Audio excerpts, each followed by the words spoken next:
U ovom kratkom videu ću vam pokazati fantastičnu organsku prihranu od 3 sastojka od koje će glavice salate biti velike i izrazito hrskave i sočne.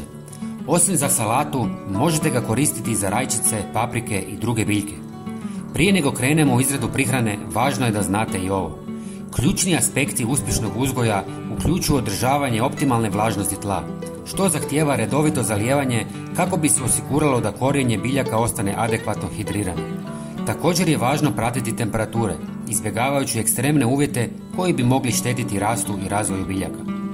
Uz to, pravilno hranjenje je od velikog značaja. Biljke zahtijevaju kontinuiranu opskrbu hranjivim tvarima poput dušika, fosfora i kalija kako bi potaknule zdrav rast i razvoj. I dodatno, važno je pravilno razmaknuti sadnice kako bi svaka biljka imala dovoljno prostora za nesmetan rast. To će smanjiti konkurenciju za hranjive tvari i vodu te rezultirati boljim prinosom i kvalitetom biljaka. Prvi sastojak je jedna žlica sjemenki sezama koje su jako bogate kalcijem. Da bismo potpuno iskoristili, samljet ćemo je u mlincu. Na taj način će se lakše miješati s vodom i brže će stići do korijena.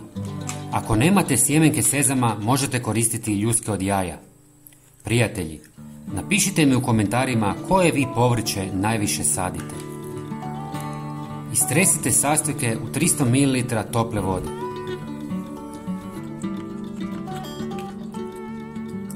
Zatim dodajte jednu žlicu taloga od kave. Bogat je dušikom, kalijem, fosforom i drugim hranjivim tvarima koje su potrebne biljkama za zdrav rast. Osim toga, talog od kave može poboljšati teksturu i strukturu tla. Ako nemate taloga od kave, možete koristiti i čaj od koprive. I na kraju dodajte jednu žlicu drvenog pepela koji se smatra jednom od najboljih gnojiva za sve biljke. Sadrži najviše kalija, ali i ostalih minerala. Kalij igra ključnu ulogu u regulaciji vode u biljkama, što pomaže u održavanju njihove hidratacije i smanjenju rizika od stresa uslijed nedostatka vode ili suše. Također, kalij potiče razvoj jakog korijenovog sustava, što je ključno za apsorpciju hranjivih tvari i vode iz tla. Ostavite da stoji 2-3 dana kako bi se ispustili svi hranjivi sastojci u vodi. Ako želite prskati, procijedite.